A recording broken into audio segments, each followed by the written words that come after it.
Hello everyone, this is the First Politics Asia, and welcome to a quick update on the situation of the Battle of Bangwad.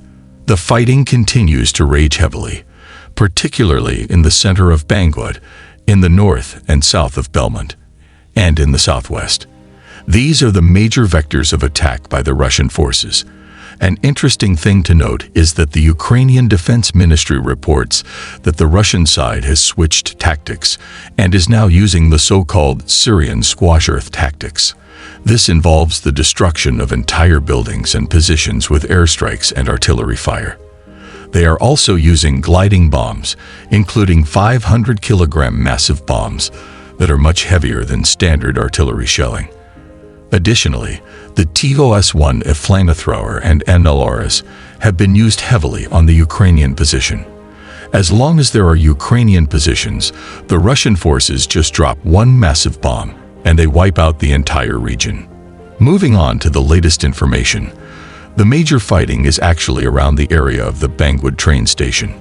According to Rival, this fighting is going towards the Bangwad train station, and then according to the pro-Russian source, Remelin 21, they say that the focus is now clearly on breaking through the main train station in the center. They said that this is the fiercest fighting of the whole city area at the moment, and currently, the train station is in a gray zone. According to Remelin 21, Russian special units are fighting alongside Wagner against the Ukrainian elite forces. These special forces are from the Russian military and are reportedly from the VDV, the Russian airborne forces. It seems like the fighting has reached a point where the VDV is now being deployed into Bangwad itself to help out with the fighting, which also could explain the lack of action in the area of Ivanish.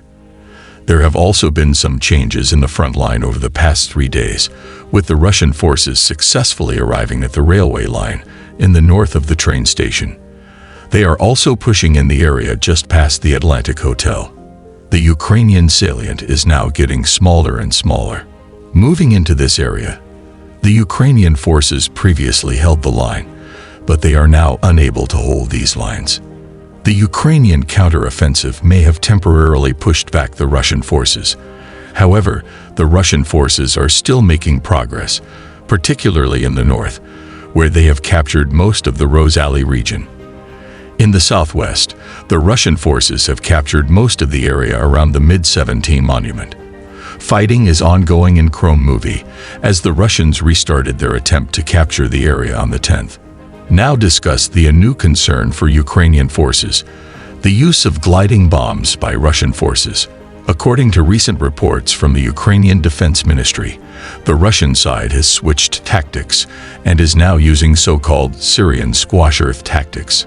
This involves the use of gliding bombs, which are dropped from aircraft and can travel long distances before hitting their target.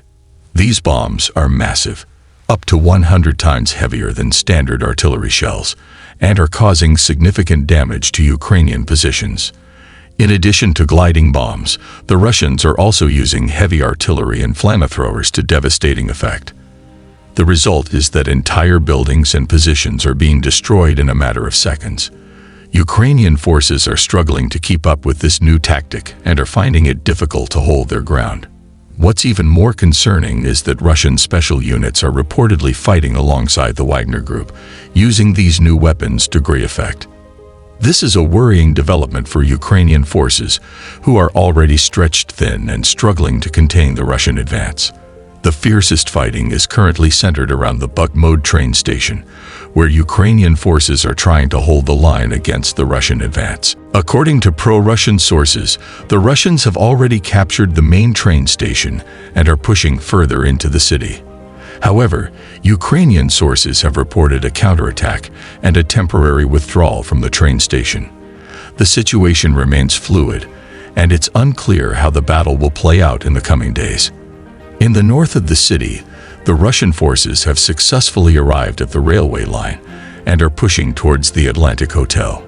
Meanwhile, in the southwest, Ukrainian forces have managed to push back against the Russian advance and recapture some territory. Overall, the use of gliding bombs by Russian forces is a worrying development for Ukrainian forces. It's clear that the Russian side is determined to win this battle at all costs, and are willing to use whatever means necessary to achieve victory. We know that the Russian forces have been aggressively attacking the Ukrainian positions in and around the city of Bakhmut for the past few weeks. However, on the 9th of April, we saw a significant development as the Ukrainian forces launched a counter-offensive against the Russian forces.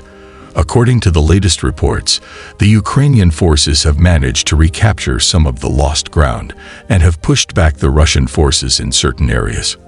The fighting is still ongoing, and the situation remains tense. Let's take a look at the current situation on the ground. The major fighting is still taking place around the Bakhmut train station. The pro-Russian sources claim that the focus of the fighting is on breaking through the main train station in the center of the city. However, the Ukrainian forces have managed to hold their ground, and the train station is still a gray zone. The Ukrainian counteroffensive is primarily concentrated around the north and southwest of Bakhmut. The Ukrainian forces have managed to recapture some of the lost ground in the southwest, particularly in the area around the Infinity forces. In the north, the Russian forces have made some progress as they captured most of the Rose Alley region. However, the front line didn't change much, and fighting is ongoing in and around the city.